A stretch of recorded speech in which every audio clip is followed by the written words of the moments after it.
वो बड़ा शब्द था ना, बिजनेस, और बड़े ही लोग देखते हैं, मैं कहेंगे घर अच्छा खासा पैसा होगा, लेकिन नहीं। का प्रोडक्ट क्या लॉन्च करने वाली हो और उसके पीछे कैसे आइडिया आया? मैम, मैं मेरा प्रोडक्ट है ना, आपको एक दिन के लिए प्रधानमंत्री बना दिया जाए तो आप क्या करोगे? मैम सबसे पहले मैं लड़कियों के ऊपर जो प्रतिबंध लगाए जाते हैं ना, उन्हें खत्म करूंगी। अगर मैम, मेरी लाइफ थोड़ी स्ट्रगल से भरी हुई है। मैंने अभी कहा कि मैं हरियाणा से बिलोंग करती हूँ। आप सभी जो भी साथ में जुड़े हुए हैं उन्हें पता ही होगा कि हरियाणा में अभी हाल ही में 2 केस आए हैं, एक मनीषा बहन और एक निकी बहन। तो आप सब लोगों को पता ही है कि हरियाणा के कैसे हालात हैं लड़कियों के प्रति। जोड़ा गया और बुलंद उड़ान संस्था में हम साइंटिस्ट से साइंस पढ़ते हैं, बिजनेस भी हमें वहीं सिखाया जाता है। बुलंद उड़ान संस्था में भी क्या क्या भाव, बिल्कुल मैं लड़ाई करने लग जाती थी। कोई भी कुछ पूछता ना, मैं लड़ाई करने लग जाती हूँ, आती थी। लेकिन आज मैं बोल्ड होके बोल सकती हूँ, इतना कॉन्फिडेंस मेरे अंदर आया है। Thank you so much for this incredible honor. Hello everyone, आप सभी का स्वागत है mission entrepreneur new YouTube channel में। इस यूट्यूब चैनल में आप लोगों को स्टार्टअप से रिलेटेड बिजनेस एंटरप्रेन्योर की टिप्स मिलेगी और इतने खूबसूरत पॉडकास्ट देखने को मिलेंगे जो रियल हीरो है, जो जमीनी स्तर से अभी मेहनत कर रहे हैं और आने वाले टाइम में उनका बहुत बड़ा एम्पायर खड़ा होगा। तो आप लोग इस चैनल को, इस पूरी वीडियो को देखने से पहले लाइक शेयर सब्सक्राइब कर दीजिए, क्योंकि ये इकलौता एक ऐसा चैनल है जो आपको ग्राउंड से लेके एक एक चीज सिखाएगा। तो आज के हमारे पहले एपिसोड की जो हमारी पहली मेहमान है वो बहुत ही प्यारी सी लड़की है और वो एक छोटे से गांव से है, हरियाणा के। उसका नाम है निशा। निशा 14 साल की है, लेकिन आप उसकी बातें सुनेंगे, उसका कॉन्फिडेंस देखेंगे तो आपको लगेगा कि वो दादी अम्मा है। जी हाँ, बहुत ही खूबसूरत लड़की है और उसकी स्ट्रगल, उसकी जर्नी आपको सुनकर बहुत ज्यादा मजा आने वाला है। हम लोग ज्यादा टाइम बिना वेस्ट किए हम लोग डायरेक्टली बात करते हैं हमारी आज की मेहमान निशा से। हेलो एवरीवन, मैं निशा, कक्षा 10वीं की छात्रा। हेलो निशा। निशा, आप अपने बारे में थोड़ा बताओ, आप कहाँ से हो और आपका फैमिली बैकग्राउंड क्या है? मैं निशा हूँ और मैं हरियाणा के छोटे से गांव डुल्ट में रहती हूँ और मेरा फैमिली बैकग्राउंड, मेरे पापा जी एक राजमिस्त्री है। तो आप समझ ही गए होंगे हमारा, मतलब कि मैं ज्यादा तो नहीं कह सकती कि इनकी इनकम बहुत ज्यादा है, लेकिन हाँ, हम खुशी खुशी अपना 2 वक्त की रोटी और अपना गुजारा कर लेते हैं। हम बहुत खुश हैं। निशा, आपकी लाइफ कैसी है और आपका दिन कैसे व्यतीत होता है सुबह से लेकर रात? मैम, मेरी लाइफ थोड़ी स्ट्रगल से भरी हुई है। दिन मेरा, मैं सुबह उठती हूँ 6 बजे और उठ के चाय पीती हूँ, फिर मम्मी की थोड़ी सी हेल्प कर देती हूँ और 7:30 बजे मैं अपने स्कूल में चली जाती हूँ और फिर मैं 2:30 बजे अपने स्कूल से आती हूँ। स्कूल से आने के बाद थोड़ा स्कूल का काम कर लिया, फिर शाम को मेरी क्लास होती है तो वो ज्वाइन कर ली, वरना मैं शाम तक काम ही करती रहती हूँ स्कूल का। और बीच में अगर मेरे को टाइम लगता है तो मैं अपनी मम्मी की थोड़ी हेल्प भी कर देती हूँ। बीच में मेरे को अपने बिजनेस के लिए थोड़ा सा टाइम निकालना पड़ता है, जिसमें मैं अपने बिजनेस का जो है रिसर्च और मतलब अपना प्रोडक्ट बनाती हूँ। ओके, वेरी गुड निशा। निशा, आप ये बताइए, आपके गांव में लड़कियों की लाइफ कैसी है? आपके गांव या आसपास के गांव की बात कर। यस, मैंने अभी कहा कि मैं हरियाणा से बिलोंग करती हूँ। आप सभी जो भी साथ में जुड़े हुए हैं उन्हें पता ही होगा कि हरियाणा में अभी हाल ही में 2 केस आए हैं, एक मनीषा बहन और एक निकी बहन। तो आप सब लोगों को पता ही है कि हरियाणा के कैसे हालात हैं लड़कियों के प्रति। मैम, लेकिन अभी थोड़ा भी सुधार नहीं है। क्लास में चल रहा था एक टॉपिक कि लड़कियों आज ऐसे कर सकती है, वैसे कर सकती है, थोड़ा सा टोक दे तो वो कर लेती है। लेकिन नहीं मैम, सर ने कहा कि आज का जो युग है ना वो स्त्री प्रधान युग हो चुका है। लेकिन मैं इस बात के बिल्कुल विरुद्ध हूँ, क्योंकि अगर स्त्री प्रधान ये देश होता ना तो लड़कियों के साथ आज ऐसा ना होता। एंड मैम, लड़कियों के साथ मार कुटाई करते हैं, वो सपने देखती हैं लेकिन सपने पूरे नहीं कर पाती हैं। वो अपने सपने, उन्हें दबाव में रखा जाता है घर के काम के लिए, और गोबर अड़ंगा ये सब वो करती हैं। कोई उन्हें सपने देखने का अधिकार नहीं देता है। 12वीं पास करने के बाद उनकी शादी कर दी जाती है। सुनकर मतलब रोंगटे खड़े हो रहे हैं निशा, ये सब बातें सुन के। और निक्की के केस की बात करें या मनीषा की केस की, तो हम सबको पता है, हम सब लोग अभी तक उस चीज से उभरे नहीं हैं और चीजें सुधार भी आ रही है। मैं भी एक गांव से हूँ, हरियाणा की चीजें मुझे भी पता है कितना ज्यादा स्ट्रगल है। उन चीजों से सारे लोग ही जूझ रहे हैं। तो निशा, आपने अभी जैसे बिजनेस की भी बात करी, तो उसके तो हम बात बाद में करेंगे। पहले आप ये बताइए कि आप बुलंद उड़ान संस्था से कैसे जुड़ी। आपका 2 साल का सफर लगभग हो चुका है। कैसे सिलेक्ट हुए, क्या कहानी है आपकी? एक दिन स्कूल में मतलब हमारे इंचार्ज आए और बोले 3-4 बच्चों का नाम आगे देना है। तो सर बोले मैं सिलेक्ट करूंगा कौन को, किस किस का मैं नाम दूंगा। तो उन्होंने 4-5 बच्चों का जो नाम है वो सिलेक्ट किया, उसमें एक मेरा नाम भी डाला।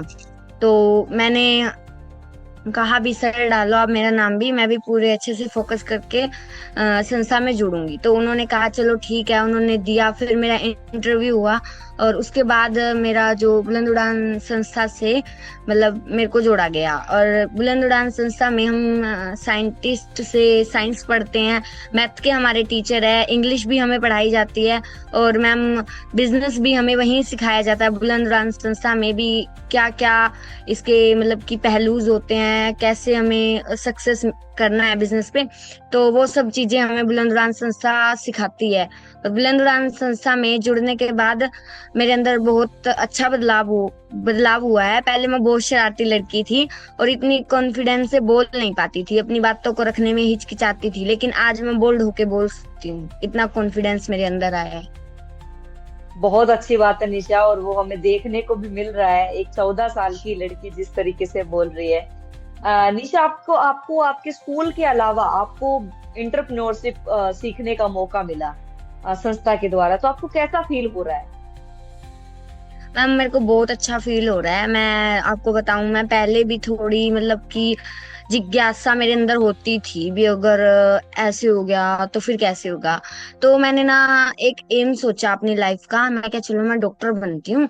क्योंकि मैम मेरी मौसी भी डॉक्टर है, मेरे मामा और भी डॉक्टर है, तो बुआ भी नर्स है। तो मैंने भी सोचा कि चलो मैं भी क्यों ना डॉक्टर बन के देखती हूँ, सारे डॉक्टर बने हुए मैं भी बनूंगी। तो मैंने सोचा मैं डॉक्टर बनूंगी। मैंने अपने डॉक्टर के लिए सोचा अभी मेरे को नीट की तैयारी करनी पड़ेगी, और ऐसे ऐसे करके जीएनएम करते हैं, बुआ ने भी की है, ऐसे करके मेरे को ना मैं डॉक्टर बन जाऊंगी, और डॉक्टर बन के मैं ना यूएसए चली जाऊंगी, मेरी लाइफ वहां पे सेट हो जाएगी। लेकिन मैम फिर एकदम से ना बुलंद उड़ान संस्था में एक मतलब की वर्ड आया, बिजनेस एंटरप्रेन्योरशिप। मैं कहा यार ये वर्ड इतने बड़े बड़े हैं, तो ये बनते भी कोई बड़े बड़े लोग ही होंगे, हम जैसे कहाँ बनेंगे। फिर मैंने थोड़ी रिसर्च की बिजनेस पे भी, कैसे क्या होता है बिजनेस एंटरप्रेन्योरशिप क्या होता है। तो मेरे को पता चला ये नाम सिर्फ सुनने में बड़े हैं, लेकिन इससे छोटे छोटे कदमों से हासिल किया जा सकता है ये मुकाम। तो मैम मेरे को बहुत अच्छा लग रहा है कि आज मैं एंटरप्रेन्योरशिप की जर्नी को शुरू कर चुकी हूँ। वाह निशा, और आपकी ये कंटिन्यू जो स्माइल आपके कॉन्फिडेंस को दिखाती है। इसी के ऊपर मेरा अगला सवाल है कि जो ये आपने अब कॉन्फिडेंस देखने को मिल रहा है, ये शुरुआत से था या संस्था में जुड़ने के बाद मतलब आया है आपके अंदर ये कॉन्फिडेंस? और 2 साल पहले आपका कॉन्फिडेंस कैसा था, आपका स्वभाव कैसा था, और अब आपका कॉन्फिडेंस कितना ज्यादा बढ़ा है? क्या बदलाव क्या आया है आपकी जिंदगी में? मैम, संस्था में जुड़ने से पहले कॉन्फिडेंस तो मेरा बिल्कुल ही लो था। अभी 2 सालों में ना मैं स्टेज पे जाके मैं खुद एंकरिंग कर लेती हूँ, बट लेकिन मेरे को ना 2 साल पहले एक जस्ट मेरे को थॉट बोलने के लिए कहा गया था, तो मेरे को स्टेज पे खड़ा कर दिया। मैं ना मैम 15 मिनट तक तो बिल्कुल साइलेंट खड़ी रही, मैंने कुछ नहीं बोला। उसके बाद मैंने हिचकिचाते हुए थोड़ा बोला, और उसके बाद मैं बोली थैंक यू। और मैम उसके बाद में भाग के नीचे आ गई भी, मेरे से नहीं बोला जाएगा स्टेज के ऊपर। लेकिन मैम आज मेरे को कोई कह देना भी तेरे को स्टेज पे खड़े होके बोलना है, इस चीज के ऊपर लेक्चर देना है या फिर एंकरिंग करनी है, तो मैम मैं खुद कर लेती हूँ। और अब मेरे को मतलब इतनी हिचकिचाहट तो होती नहीं मेरे को हिचकिचाहट तो। और बुलंद उड़ान में जुड़ने से पहले ही मैंने बताया मैं बहुत शरारती लड़की थी। एंड मेरा ना स्वभाव बिल्कुल, मैं लड़ाई करने लग जाती थी। कोई भी कुछ पूछता ना, मैं लड़ाई करने लग जाती, हाँ तूने ऐसे कैसे पूछा, मेरे से क्यों पूछा। लेकिन अब मेरे को लगता है अभी वो जो स्वभाव मेरे अंदर था वो गलत था, क्योंकि उसने तो जस्ट पूछा है, कोई क्वेश्चन पूछा होगा मैम तो लड़ने लग जाती भी, अगले से पूछ ले, उससे पूछ ले, मेरे से क्यों पूछ रखा है। लेकिन अब हाँ, अभी ऐसे होगा, ये होगा, मैं उसको सारा समझा देती हूँ और अब मैं लड़ाई नहीं करती। अरे वाह, आपके अंदर इतना बड़ा बदलाव आया है। जो ऑडियंस हमारे देख रही है उनको मैं बता दूं, जो सुन रही है कि अरे बुलंद उड़ान क्या है, मेरी बैकग्राउंड में भी आपको ये फोटो दिख रही होगी बुलंद उड़ान की। तो बुलंद उड़ान हमारी एक संस्था है जो जिसको मैं चलाती हूँ बचपन से। उसकी कहानी तो किसी और दिन मैं आपको बताऊंगी। लेकिन बुलंद उड़ान एक ऐसी संस्था जो बच्चों और महिलाओं के लिए काम करती है। मैं 12 साल हो गए उसमें मतलब बच्चों और महिलाओं के लिए काम करते हैं, और उसी संस्था में इन बच्चों को जो है सिलेक्ट किया गया। तो उसी संस्था की बातें जो है निशा हमें बता रही है। तो निशा, आपकी जिंदगी में क्या क्या चैलेंज आए, स्टडी को और बिजनेस को मैनेज कैसे कर पा रहे हो आप? मतलब चैलेंज नहीं आया आपको कैसे? Ma'am yes yes. Ma'am challenge तो बहुत आए भी, जैसे एक टाइम तो ना घर वालों ने भी कहा भी कैसे मैनेज होगा, तू स्टडी के साथ बिजनेस कैसे करेंगी, पहले पढ़ ले उसके बाद करती रही हो। बट मैम मैंने बताया घर वालों को भी मैं अभी से स्टार्ट करूंगी तो ही कुछ आगे होगा। घर वालों ने भी कहा हाँ चल कोई नहीं, लेकिन स्टडी बहुत इंपॉर्टेंट है, वो करनी पड़ेगी, वरना उसके बिना तो बिजनेस भी नहीं होगा तेरा। तो मैंने कहा भी चलो ठीक है। तो जैसे अब मैं 6 बजे उठती हूँ, स्कूल से आती हूँ, स्कूल से आने के बाद पहले मैं अपना स्कूल का काम करती हूँ, और उसके बाद मेरे को शाम को टाइम मिलता है तो मैं शाम को रिसर्च करती हूँ, और मैं शाम को ही अपना प्रोडक्ट बनाती हूँ। लेकिन मैंने बीच में 3-4 दिन अपना ग्राउंड सर्वे किया, तो उसमें मैंने अपना जो काम है वो रात को किया। मैंने रात को काम किया और दिन में अपना ग्राउंड सर्वे किया मैंने। एंड अभी मैं ऐसे करती हूँ भी, मैं मेरे को रिसर्च करनी होती है, गांव में लगभग मेरा ग्राउंड सर्वे हो गया, तो इसलिए मेरे को फोन पे ही बात करना होता है, तो मैं शाम को उनको कॉल कर लेती हूँ। और अभी जस्ट मेरा पैकिंग का काम बाकी है, एंड मैंने ग्राउंड सर्वे भी किया, सभी ने कहा ठीक है हम खरीदेंगे, मेरे को भी ये दिक्कत है। तो मैम मेरा काम अच्छे से मैनेज हो रहा है, लेकिन एक प्रॉब्लम आ रही है कि भी स्टडी का और अच्छे से टाइम टेबल नहीं बन पा रहा। लेकिन अभी जैसे मैंने घर वालों से बात की और मतलब खुद सोचा, टीचर्स से बात की भी टाइम टेबल कैसे मैनेज करते हैं अपनी ट्यूशन वाले मैम से, तो उन्होंने कहा जिस टाइम मतलब फोन करना होता है वो स्कूल से आने के बाद थोड़ा रेस्ट लेके अपना स्टडी कर लिया कर, और उसके बाद 6 बजे के बाद तू अपना मतलब कॉल पे बात कर सकती है 6 से 7, और उसके बाद खाना वगैरह खा के तू फिर से पढ़ सकती है। अपनी स्टडी पर भी फोकस तेरे को करना पड़ेगा। Okay okay. निशा, आपकी अब तक की सीख क्या है, सबसे बड़ी लर्निंग क्या है? एक कोई शिक्षा आपको सीख मिली हो इन सारी चीजों को करने के बाद में?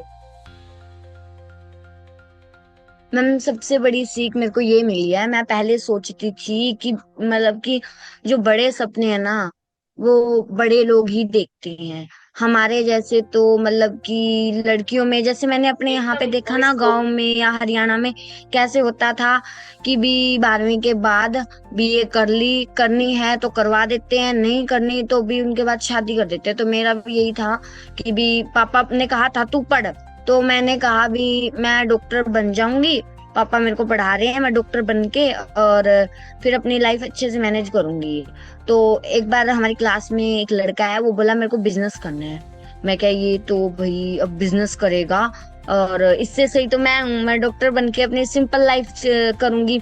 लेकिन क्योंकि वो बड़ा शब्द था ना बिजनेस, और बड़े ही लोग देखते हैं, मैं कहेंगे घर अच्छा खासा पैसा होगा, लेकिन नहीं मैम, मेरे को सबसे बड़ी सीख ये मिली है अगर हम चाहें ना तो हम दुनिया की कोई भी चीज हासिल कर सकते हैं अपने छोटे छोटे कदमों से।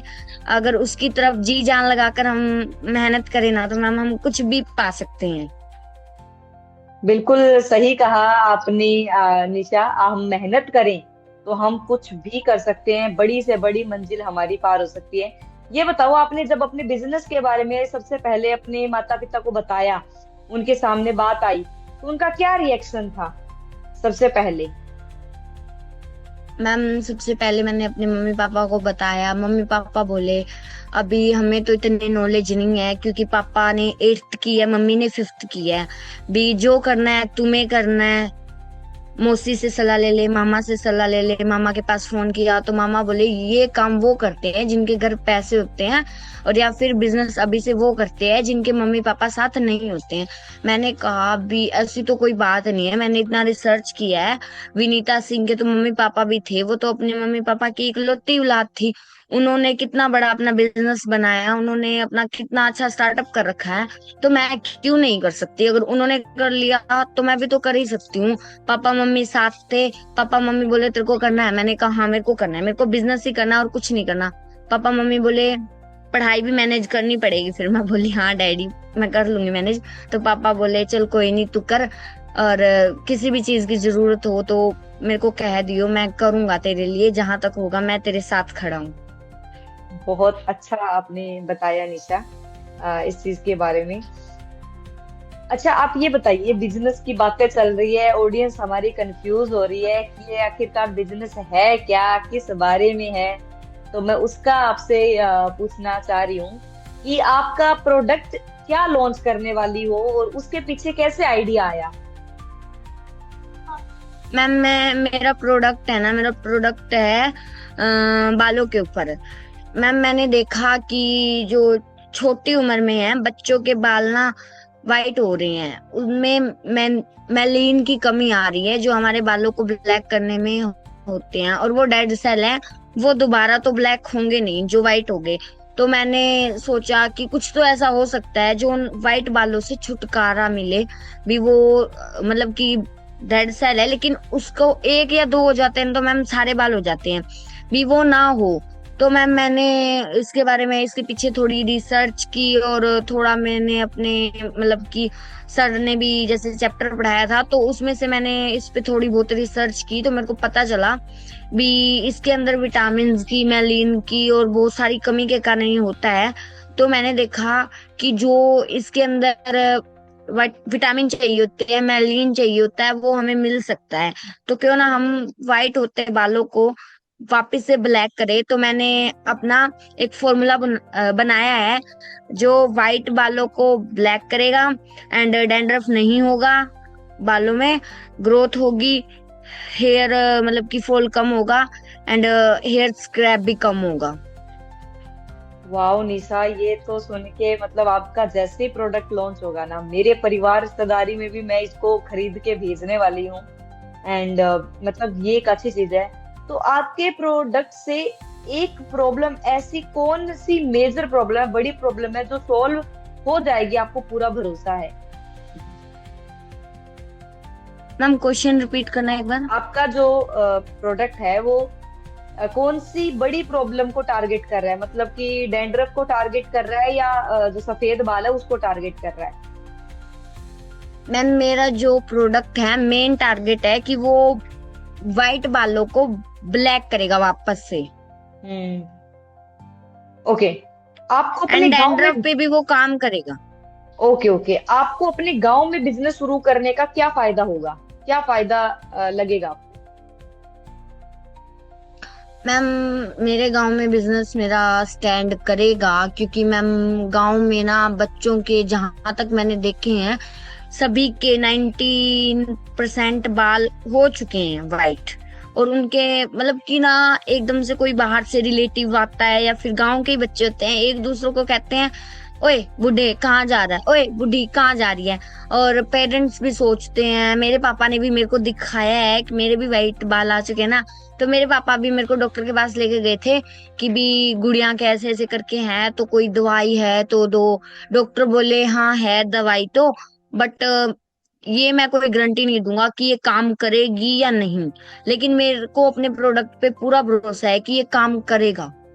तो पापा बोले भी चलो ठीक है मैं आपको बताता हूँ। घर पे आए, बोले निशा ऐसे ऐसे करके दवाई है। मैं बोली पापा उन्होंने क्या कहा है, भी काम करेगी? वो बोले कोई भरोसा नहीं है। मैं बोली तो फिर तो मैं तो नहीं लेती, क्या पता मेरे सारे ही बाल वाइट हो जाए।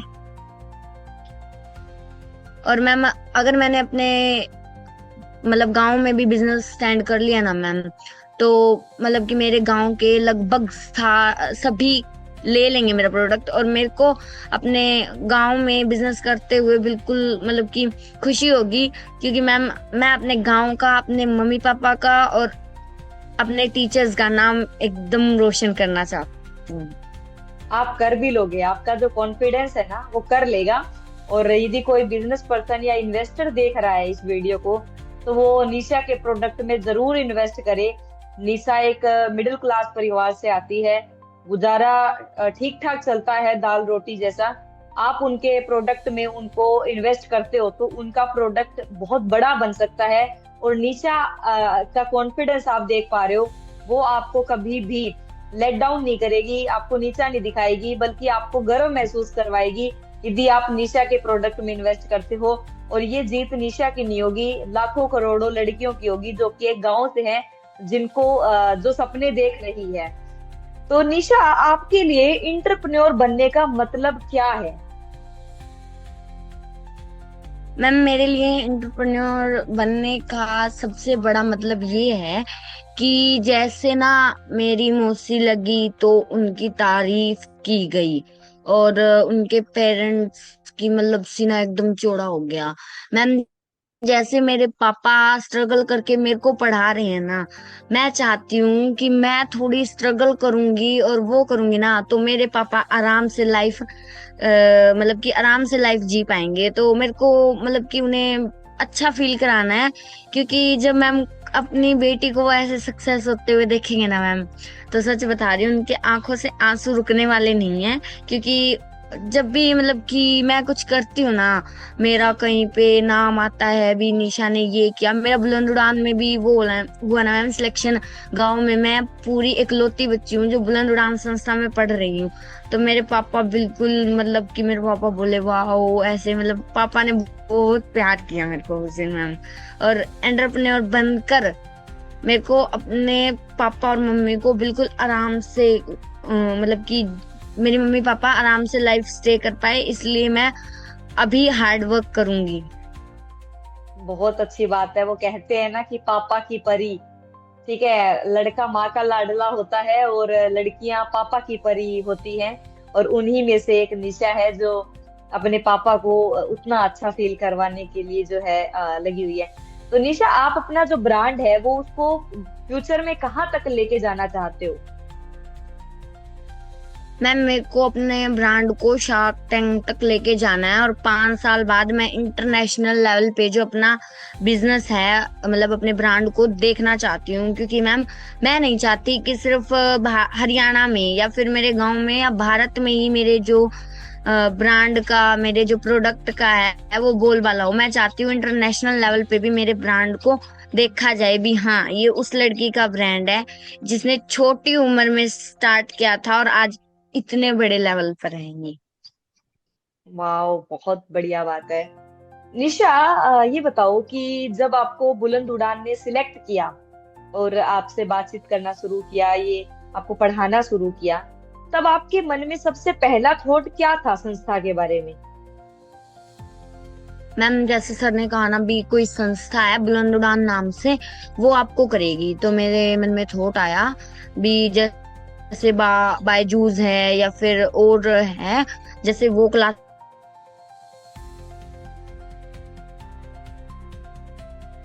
लगा भी कोई 1 महीना फ्री में पढ़ाएगी, 1 महीना पढ़ाएगी मैं पढ़ लूंगी, जब तक फ्री में पढ़ाएगी मैं पढ़ लूंगी। और मांगने देंगी ना अभी आपके चार्ज इतने हैं, तब छोड़ दे। और जैसे कि होता है ना एक लूट मक्खी है, तो मैंने सोचा भी ऐसे ही करेंगे, एक होगा 1 महीने तक आराम से लाएंगे फ्री में, उसके बाद ये कह देंगे भी एक क्लास का इतना चार्ज, दूसरी क्लास का इतना चार्ज, बिना क्लास को ज्वाइन नहीं कर देंगे। तो सोचा कि ऐसे होगा, लेकिन जो मैंने सोचा ना मैम बुलंद संस्था, उसके बिल्कुल भी वो काम नहीं हुआ। बुलंद संस्था में वो अभी तक आ रहे हैं, उन्होंने हमसे एक पैसा भी नहीं लिया, और मैम सच बताऊं ना, बुलंद उड़ान संस्था में जो हमारे साइंस वाले सर हैं, उनकी मेरे को इतनी समझ में आती है जितनी मेरे को स्कूल में जो सर पढ़ाते हैं ना, उनकी भी समझ में नहीं आती, इतनी तो अच्छी साइंस मेरे को। जी, मैं ऑडियंस को बता दूं, बीच में थोड़ा निशा का कट हो गया था आवाज। आपको बता दूं, निशा कह रही है कि मुझे स्टार्टिंग में लगा था कि वो फीस लेंगे, थोड़ा दिन तो फ्री पढ़ाएंगे, उसके बाद फीस लेंगे, अच्छे से नहीं पढ़ाएंगे, लेकिन तब से लेके अब तक हमें फ्री पढ़ा रहे हैं और अच्छे से हमें जो है रख रहे हैं। तो ये निशा का था, वो बीच में नेटवर्क इशू जो है वो हो गया था। निशा, आपने कब महसूस किया कि आप भी कुछ अलग कर सकती हो? मैम मैंने ना ये चीज महसूस तब की थी कि जब ना हमारे यूं बात चल रही थी घर में कि भी अपना करियर बनाना होता है, जैसे मौसी ने नीट की, यूपीएससी की, तेरे को भी कुछ करना है, अलग करके दिखाना है किसी से। तो फिर मैंने सोचा भी सभी जब एक साइड में चल रहे हैं डॉक्टर की लाइन पे, तो मैं क्यों कहीं पे भी, मतलब मौसी की हेल्प मिल जाएगी, की हेल्प मिल जाएगी, मैं भी बन जाऊंगी, तो क्यों अलग होना। फिर मतलब अचानक से भली भी एंटरप्रेन्योर और बिजनेस करना है, तो मैंने सोचा मैं भी अपने साथ करके देखती हूँ एक बार, मेरे से होगा तो नहीं हुआ तो मैं दोबारा से डॉक्टर बनूंगी। मैंने फिर भी सोचा कि नहीं, बिजनेस पे उतना नहीं जाना है, मेरे को बनना डॉक्टर ही है। उसके बाद मेरे दिमाग में ना, जैसे रात को सोते हैं हम, तो मैं 1 घंटा ना सोच के फिर ही सोती हूँ। मेरा ये तो मैंने सोचा, अभी निशा तू दो दो काम कैसे लेके चलेगी, तेरे को डॉक्टर भी बनना है, एंटरप्रेन्योरशिप भी बनना है, सबके एम होते हैं दो दो, तेरी क्लास में भी ऐसे बच्चे, लेकिन वो उनमें से एक एम डिसाइड करेंगे, तू दो दो कैसे लेके चलेगी। तेरे को करना है तो उनमें से कुछ एक कर। जैसे तूने बिजनेस में तूने इतना कर लिया, अभी तेरे को पता है तेरे को क्या प्रोडक्ट बनाना है, लेकिन डॉक्टर में तो ये नहीं किया ना, अभी तेरे को अभी तक पता है कि भी तेरे को कब ज्वाइन करना है, तेरे को वो नहीं पता, तो इसलिए बिजनेस कर। मैंने सोचा भी बिजनेस, मेरा मन नहीं कह रहा है मैं बिजनेस करूं, तो मैं बिजनेस ही करूंगी। और जैसे मामा और बुआ और एक लाइन में चल रहे हैं ना, वो डॉक्टर बन रहे हैं, मैं अपनी फैमिली में ना सबसे अलग करके दिखाऊंगी, मैं बिजनेस करके दिखाऊंगी सभी को। ये तो बहुत अच्छी बात है निशा, और आप कर भी लोगे, हमें इस चीज का पक्का पता है। तो अब आपके साथ ना रैपिड फायर खेलते हैं, ठीक है? रैपिड फायर ये है कि मैं आपसे फटाफट कुछ पूछूंगी और आपको बिना सोचे फटाफट आंसर देना है, ठीक है? आपको ज्यादा नहीं सोचना, आपको लंबे आंसर नहीं देने, फटाफट आपको आंसर देने हैं, ठीक है? अगर आपके पास एक मैजिक पावर होती तो आप क्या करती? मेरे पास अगर कोई मैजिक पावर होती ना, मैं फटाक से अपने बिजनेस को इंटरनेशनल लेवल तक ले जाती। Oh wow! फेवरेट सब्जेक्ट कौन सा है आपका स्कूल में? मैथ। Oh wow! तो आपको एक दिन के लिए प्रधानमंत्री बना दिया जाए तो आप क्या करोगे? मैम सबसे पहले मैं लड़कियों के ऊपर जो प्रतिबंध लगाए जाते हैं ना, उन्हें खत्म करूंगी। अगर किसी गांव में मतलब कि लड़कियों के ऊपर दबाव है ना, जैसे मेरे गांव में हो रहा है, मैं पहले तो ना उस दबाव को खत्म करूंगी। अरे वाह! आपको ज्यादा पसंद क्या है, पढ़ना या बिजनेस करना? मैम मेरे को पसंद है बिजनेस करना। अगर आपके प्रोडक्ट की ब्रांड एम्बेसडर कोई एक्ट्रेस बन सकती है तो वो कौन होगी? अंजू वर्मा मैम। अरे वाह! लेकिन मैं कोई एक्ट्रेस नहीं हूँ Nisha, but thank you so much, आपने मेरा नाम लिया। ओके, गाने कौन सा सुनना पसंद करते हो आप? मैम मेरा फेवरेट सॉन्ग है डिप्रेशन 2। डिप्रेशन 2, वाह! पिज्जा या परांठा? परांठा, मम्मी के हाथ वाला। आपकी सबसे बड़ी इंस्पिरेशन कौन है? अंजू वर्मा मैम। ओ वाह, थैंक यू सो मच। अगर आप 18 साल की होके एक बड़े स्टेज पर जाओ तो सबसे पहले क्या बोलना चाहोगी? मैं सबसे पहले अपनी मम्मी पापा और अंजू मैम को थैंक यू बोलना चाहूंगी, वो भी दिल से। वाह निशा, आपके साथ रैपिड फायर खेल के बहुत ज्यादा मजा आया, और मतलब मैं सोच भी नहीं पा रही हूँ कि मैं किस लड़की के साथ बात कर रही हूँ जो फ्यूचर में करोड़पति अरबपति होने वाली है। मैं उस लड़की से बात कर रही हूँ। जब अच्छा खासा कमा लो तो संस्था में डोनेशन जरूर दे दिया करना निशा, ठीक है? तो अब दूंगी मैम, बिल्कुल दूंगी मैम। ओके निशा, 5 साल बाद आप अपने आप को कहाँ देखना चाहती हो? मैम मैं 5 साल बाद अपने आप को इंटरनेशनल लेवल पे देखूंगी और मैं अपने बिजनेस को जो शार्क टैंक्स के अंदर लेके जाऊंगी। एंड मैम मैं चाहूंगी कि मैं अगले 5 सालों में मतलब बिल्कुल अच्छा सा अपना स्टार्टअप मतलब कि अपनी ब्रांड को खड़ा कर लूं। और उसके बाद मैम मैं अपनी बुलंद उड़ान संस्था है उससे भी अच्छे खासे लेवल पर लेके जाऊंगी। इंडिया की सबसे पहली मतलब सबसे नंबर 1 स्थान पर होगी बुलंद उड़ान संस्था। अच्छा, अपना बुलंद उड़ान का नाम दे ही लिया है, तो आपके लिए बुलंद उड़ान क्या है? मैम मेरे लिए बुलंद उड़ान संस्था कोई संस्था नहीं है, वो मेरे परिवार के जैसे है। जितना मेरे को हौसला, जितना मेरे को ट्रस्ट बुलंद उड़ान संस्था पे है ना मैम, उतना मेरे को खुद पर भी नहीं है। मेरे को पता है बुलंद उड़ान संस्था मुझे कभी नहीं छोड़ेगी और बुलंद उड़ान संस्था में रहकर मैं जो चाहूँ वो कर सकती हूँ। अपने एम्बिशन को पूरा करने का अगर मेरे पास कोई मीडियम है ना तो वो है बुलंद उड़ान संस्था। ओके, एक वर्ड में आप अपनी जर्नी को डिस्क्राइब करो। एक वर्ड में एक शब्द बोलना है अपनी जर्नी को।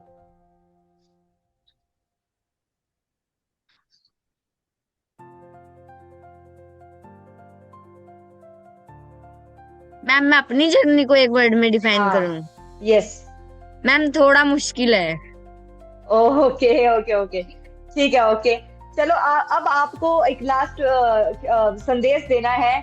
आपको सुनने वाली गांव की लड़कियां, आपको सुनने वाले लोग जो बिजनेस शुरू करने वाले हैं, या गांव की लड़कियां हैं, या जो भी आपको सुन रहे हैं, उनको आप क्या संदेश देना चाहोगे?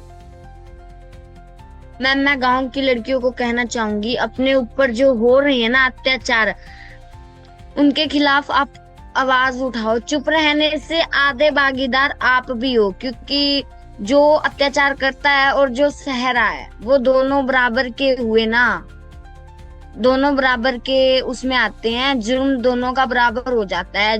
अगर आपके ऊपर कोई अत्याचार हो रहा है ना तो आप उसके खिलाफ आवाज उठाओ। महिला हेल्पलाइन नंबर पे कॉल करो, पुलिस को बुलाओ। एंड जो बिजनेस स्टार्ट करना चाह रहे हैं मैं उनको ये कहना चाहूंगी कि बिजनेस में लॉस होते हैं, लेकिन लॉस को देखकर अपना बैकअप मत करो, क्योंकि क्या पता वो लॉस एक बार हो गया और आगे आपको उस लॉस से आपको बहुत बड़ा मतलब कि क्या पता आपको इतना बड़ा सरप्राइज मिले कि आप अगले 4-5 महीने में ही इतना ग्रो कर जाओ कि आपका बिजनेस बहुत बड़े लेवल पर हो। बहुत ही ज्यादा मजा आया निशा आपके साथ बात करके। एंड मैं इतनी ज्यादा खुश हूँ, मैं आपको बता नहीं सकती कि आपको मैं मतलब आपसे बात करके मुझे इतना ज्यादा अच्छा लग रहा है कि मतलब लग नहीं रहा कि एक 14 साल की लड़की से मैं बात कर रही थी। ऐसा लग रहा था कि पता नहीं मतलब किस एक अलग ही लेवल की एनर्जी है आप में निशा, एक अलग ही जर्नी है आपके अंदर। एंड मुझे बहुत ज्यादा खुशी हो रही है। मैं आपके लिए एक शायरी बोलना चाहूंगी निशा। मंजिल उन्हीं को मिलती है जिनके सपनों में जान होती है। मंजिल उन्हीं को मिलती है जिनके सपनों में जान होती है। पंखों से कुछ नहीं होता, हौसलों से उड़ान होती है। पंखों से कुछ नहीं होता, हौसलों से उड़ान होती है। और ये निशा, ये आपके लिए शायरी है। एंड जितने भी ऑडियंस देख रही है, यदि वो निशा को उनके सपने के लिए मदद करना चाहे, निशा के लिए कोई इन्वेस्टर हो या कोई इनकी किसी तरीके से भी हेल्प करना चाहे, सपोर्ट करना चाहे, इनके बिजनेस में गाइडेंस देना चाहे, तो आप मैसेज कर सकते हैं। और ज्यादा से ज्यादा लोग कमेंट जरूर करें निशा को, कम से कम उससे निशा का हौसला बढ़ेगा। क्योंकि ये बच्चे अपने कमेंट देखते हैं और पढ़ते हैं, ये देखते हैं कि इनके बारे में समाज क्या देख रहा है, क्या सोच रहा है।